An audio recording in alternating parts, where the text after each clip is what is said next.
বাংলাদেশের মাটিতে দাঁড়িয়ে আছে এমন এক শক্তির কেন্দ্র যা বদলে দিতে পারে পুরো দেশের ভবিষ্যৎ।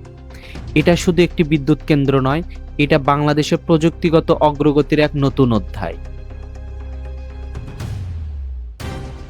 রাশিয়ার অত্যাধুনিক প্রযুক্তিতে নির্মিত হাজার হাজার কোটি টাকার এই মেগা প্রজেক্ট বাংলাদেশকে নিয়ে যাচ্ছে এক নতুন শক্তির যুগে। কিন্তু প্রশ্ন হলো, এই বিশাল পারমাণবিক বিদ্যুৎ কেন্দ্রের ভিতরে আসলে কি আছে? কিভাবে তৈরি হয় এখানে বিদ্যুৎ? কতটা নিরাপদ এই প্রকল্প?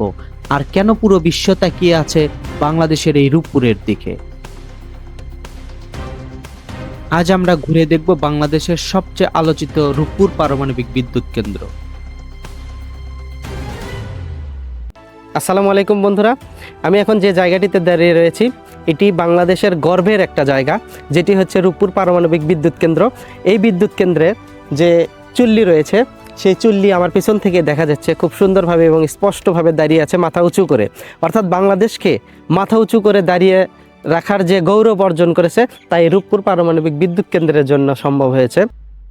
রূপপুর পারমাণবিক বিদ্যুৎ কেন্দ্র বাংলাদেশের ইতিহাসে সবচেয়ে ব্যয়বহুল প্রকল্প। এই বিদ্যুৎ কেন্দ্র নির্মাণের বাজেট ব্যয় প্রায় 1,13,000 কোটি টাকা। অথচ এখনো পর্যন্ত বাস্তবায়িত সবচাইতে ব্যয়বহুল প্রকল্প পদ্মা সেতুর বাজেট ছিল প্রায় 30,000 কোটি টাকা। তার মানে রূপপুর পারমাণবিক বিদ্যুৎ কেন্দ্র নির্মাণে যত খরচ হচ্ছে তা দিয়ে 3টি পদ্মা সেতু বানানো সম্ভব। রাশিয়ার সহযোগিতায় প্রায় 10 বছর ধরে নির্মাণ কাজ চলার পর সম্প্রতি রূপপুর পারমাণবিক বিদ্যুৎ কেন্দ্রের প্রথম ইউনিটে ফুয়েল লোডিং বা পারমাণবিক জ্বালানি প্রবেশ করানো হয়েছে। 1961 সালে পাকিস্তান সরকার সর্বপ্রথম পাবনা জেলার ঈশ্বরদী উপজেলার রূপপুরে পারমাণবিক বিদ্যুৎ কেন্দ্র নির্মাণের উদ্যোগ নিয়েছিল। এরপর 1962 থেকে 1968 সালের মধ্যে বর্তমান প্রকল্প অঞ্চলকে পারমাণবিক বিদ্যুৎ কেন্দ্রের স্থান হিসেবে নির্বাচন করা হয়। কিন্তু 1969 সালে তৎকালীন পাকিস্তান সরকার রূপপুরের প্রকল্প বাতিল করে প্রকল্পটিকে পশ্চিম পাকিস্তানের করাচিতে নিয়ে যায়। এরপর বহু ধাপে বিদ্যুৎ কেন্দ্রটি নির্মাণের উদ্যোগ গ্রহণ করা হলেও প্রতিবারই প্রকল্পটি বন্ধ হয়ে গেছে।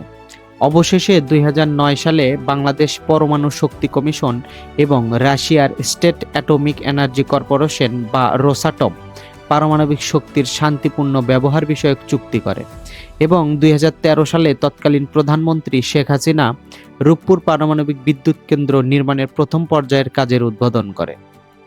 এটি কোনো সাধারণ বিদ্যুৎ কেন্দ্র নয়, এটি মূলত একটি অত্যন্ত জটিল বৈজ্ঞানিক ও কৌশলগত অবকাঠামো।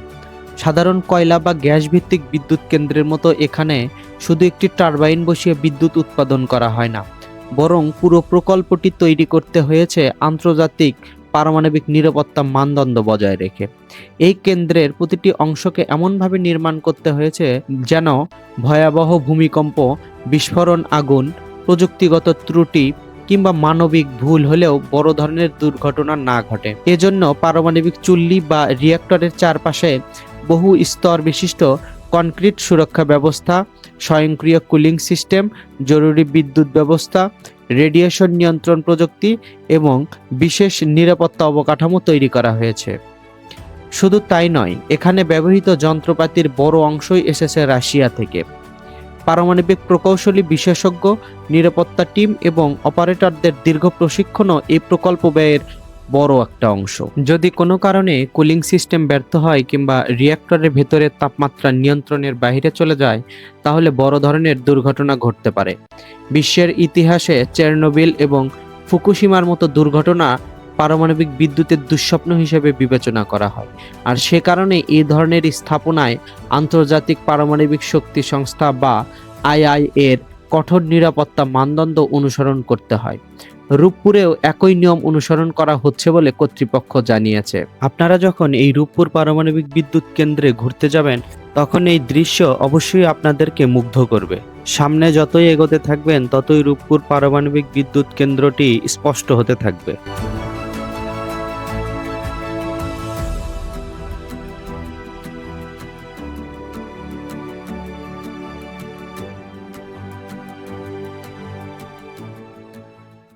বাংলাদেশ বিশ্বের 33তম দেশ হিসেবে পারমাণবিক বিদ্যুৎ কেন্দ্রের যে একটা এলিট শ্রেণী, সেই এলিট শ্রেণীতে প্রবেশ করেছে।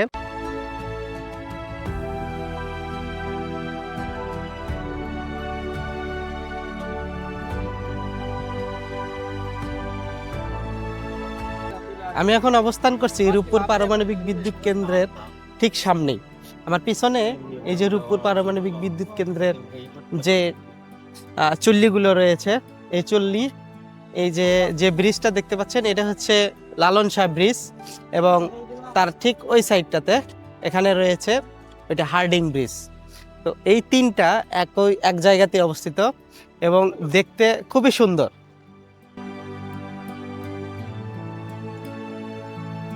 দেখা হবে নতুন ভিডিওতে এই হার্ডিং ব্রিজ সহ রূপপুরের আরো একটি সুন্দর ও ইন্টারেস্টিং জায়গা নিয়ে। সে পর্যন্ত সবাই ভালো থাকবেন, সুস্থ থাকবেন, আর হ্যাঁ, চ্যানেলটি অবশ্যই সাবস্ক্রাইব করতে ভুলবেন না। আল্লাহ হাফেজ।